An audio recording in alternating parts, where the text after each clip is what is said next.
मजबूरी बुरी, हजूरी भी बुरी,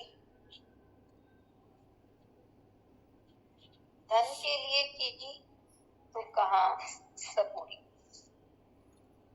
सदगुरु हमें कहते हैं कि मजबूरी बुरी, हजूरी भी बुरी, मजदूरी धन के लिए की तो कहाँ सबूरी।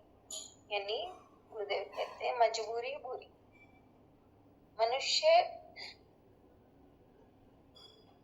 के लिए मजबूरी है। अगर वो मजबूर है तो ये मजबूरी भी मनुष्य के लिए कष्टदायक है, चाहे वो धन की मजबूरी हो या और किसी तरह की, जैसे इंसान मजबूर होता है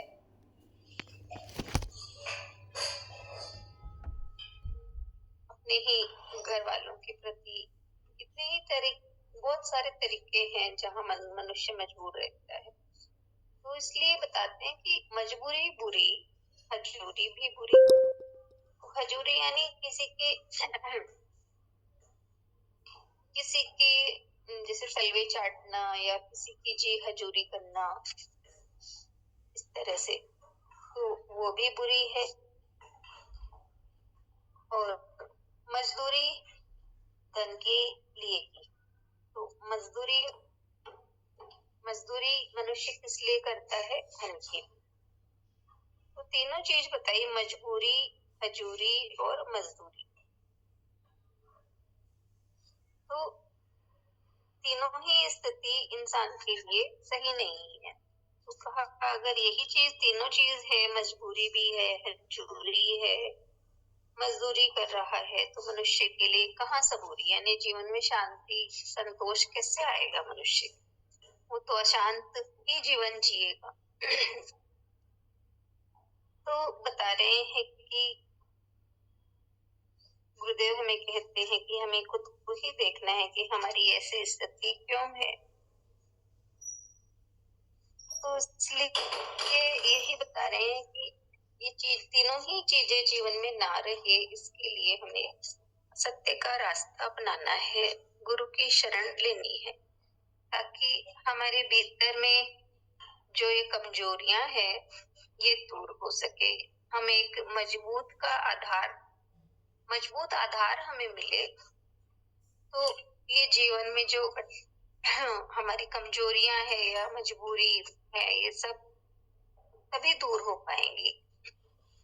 गुरु के आधार से ही हमारे जो मन की कमजोरी है वो दूर हो पाती है। तो मजबूरी बुरी, इंसान मजबूर है धन के लिए, या तन से मजबूर है, या फिर मन से मजबूर है, मजबूर होकर उसको सब कुछ करना पड़ रहा है। तो इसलिए है कि मोह से ग्रस्त है, वासना है उसके भीतर, अपेक्षा रखता है, तो इसलिए अपेक्षा कोई दूसरा पूरी कर दे, इसलिए वो जी हजूरी करता है उसकी।